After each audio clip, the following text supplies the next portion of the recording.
Witamy serdecznie. Przedstawiamy Państwu nową 64-bitową wersję programu opartą na środowisku .4CAD wersji 10.1. Oprogramowanie umożliwia przetwarzanie dużo większej ilości danych, projektów z kilkunastoma milionami powierzchni. Jedynym ograniczeniem może być sprzęt, który będzie miał małą ilość pamięci RAM.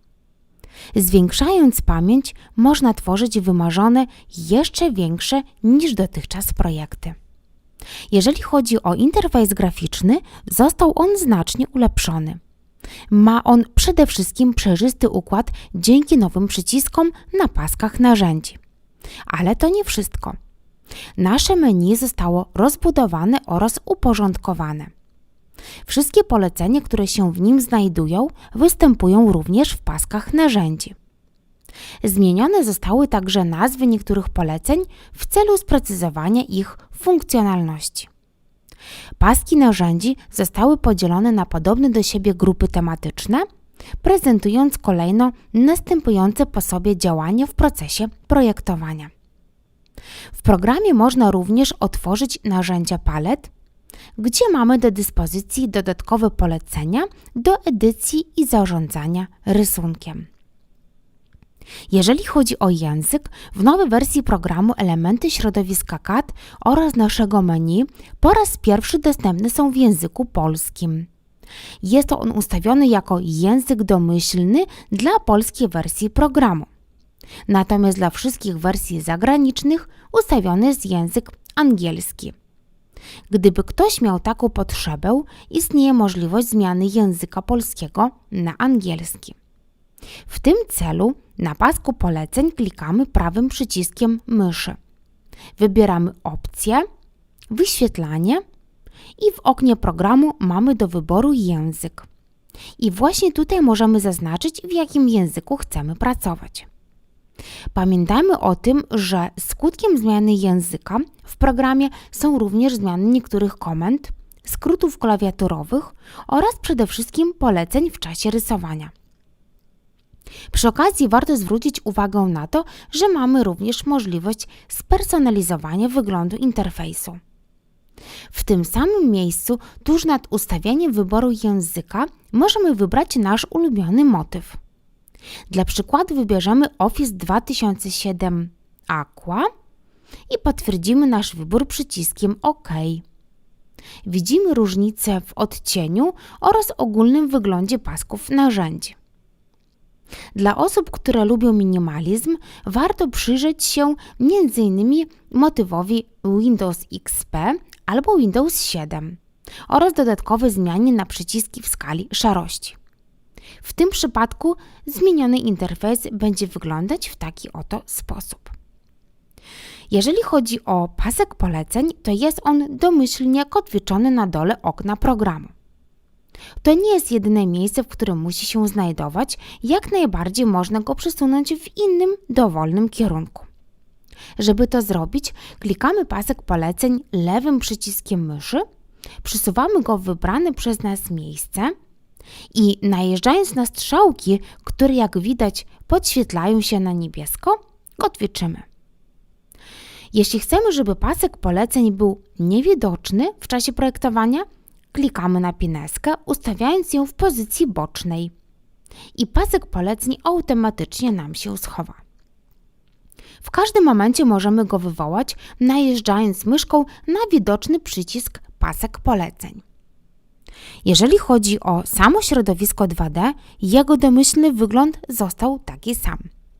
W siatce kropek zmienił się jedynie kolor kropek. Siatkę tę można zmienić na siatkę linii oraz wyświetlić na całej przestrzeni modelu. Klikając prawym przyciskiem myszy na ikonkę siatki, wchodzimy w ustawienia i wprowadzanie współrzędnych. W zachowaniu siatki grid możemy odznaczyć wyświetlanie siatki kropek, jak również zaznaczyć wyświetlanie siatki poza granicami rysunku. Powyżej widzimy domyślną wielkość odstępów siatki grid, która wynosi 500 na 500 mm oraz domyślną grubość linii. Parametry te jak najbardziej można modyfikować według własnych potrzeb. a my, zachowując nasze zmiany, widzimy, jak wygląda przestrzeń modelu. Inaczej natomiast wygląda praca na wstawionych obiektach. Zaznaczając obiekt lewym przyciskiem myszy, wokół niego pojawia się niebieskie obramowanie z dodatkowymi funkcjami. Można dokonać obrotu obiektu, przesunąć go, jak również przyskalować. Chwytając kontrolkę w dowolnym rogu obramowania, przeskalujemy obiekt proporcjonalnie. Natomiast nieproporcjonalnie skalować możemy, chwytając punkty na środku długości boków.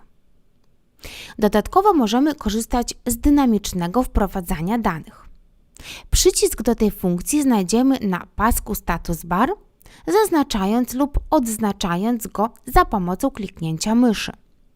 Funkcja ta polega na tym, że w czasie rysowania możemy wpisywać odpowiednią wartość, jak również kąt nachylenia, przechodząc między wymiarami tabulatorem.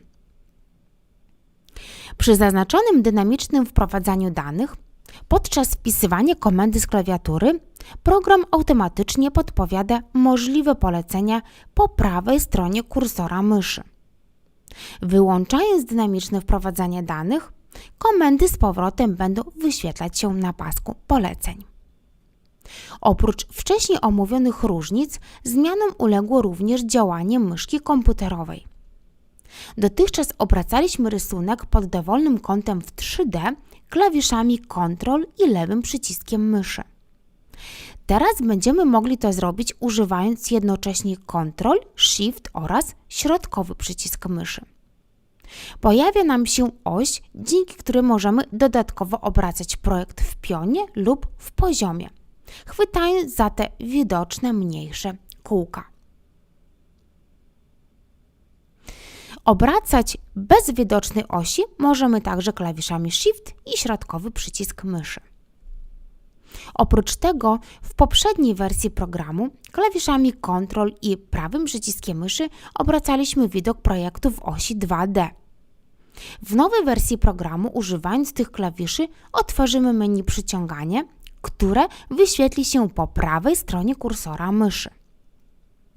Natomiast jeśli chodzi o działania związane z punktami przyciągania, program szybciej i dokładniej rozpoznaje je nawet przy gęstej siatce obiektów. Jest to duże usprawnienie w stosunku do poprzedniej wersji programu, dzięki czemu możemy bardziej precyzyjnie ustawiać lub edytować obiekty rysunkowe względem siebie nawet w dużych i skomplikowanych projektach.